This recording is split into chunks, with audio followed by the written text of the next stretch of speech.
nagsauli ng 200,000 Hong Kong dollars o mahigit 1 bilyong piso sa isang bag na pagmamayari ni Mr. Lance Davis, isang negosyanteng Pilipino. At andito po tayo ngayon mismo sa restaurant, isang Chinese restaurant kung saan napulot ang pera ng mga pulis ng gabi. Narito ang kwento. Ako po si Cristina Santos, isang Pinay OFW sa Hong Kong. 35 years old, may asawa at isang anak na naiwan sa Pilipinas. Pinagmamalaki ko po na kahit sa pawang katulong na hindi nakapagtapos, nagsolid po. Hindi ko mawari kung ang pangingibang bansa ko ba ay maswerte o malas. Iniwan ko ang aking pamilya para maging katulong sa mga banyaga. Dahil sa pera, pangarap, at ako. Nakarating ako sa Hong Kong sa napakamurang halaga. Pinig sa gobyerno ang kakulangan ko ng pamilya. Maraming beses na rin naman akong nangibang bansa, pero sa Hong Kong, hindi ko mag-ulit. Mapamahal ako sa pamilyang aking pinagsabihan. Maluwag akong nakapagpapadala ng sa pamilya ko. Ngunit ang lahat ay biglang nagbago. Wala nang mamatay ang negosyo ng aking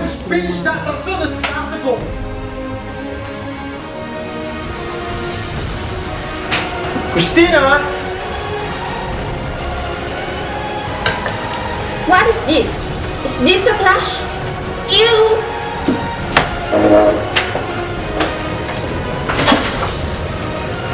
Cristina!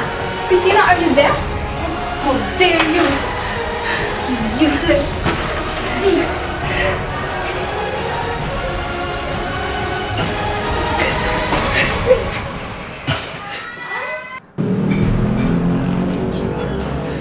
minaltrato, pinapahirapan, at itinulong ako sa isang sibil. Di na ako pinapakain at madalas pang saktan. At nawala na ang komunikasyon ko sa aking pamilya sa Pinas.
Please don't kill me. Just go and leave. Go home. Why are you doing this? Just go. Wait. Take this. Thank you. Go. Take care.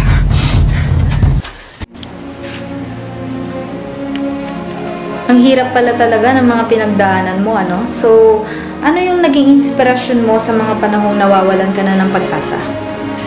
Bukod po sa Panginoong Diyos, ito po yung natatanging inspirasyon.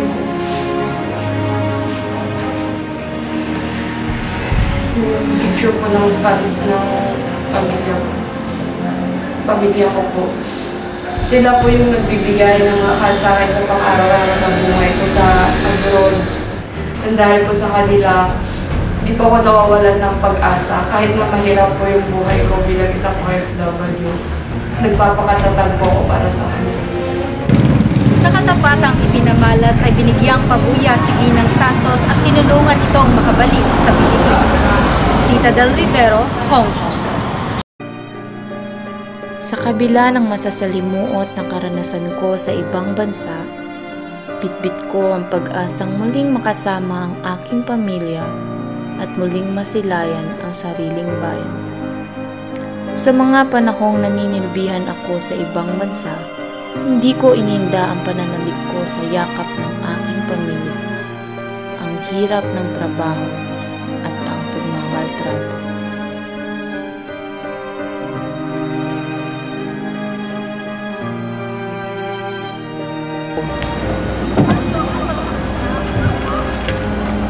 Bat? Anak! Bakit?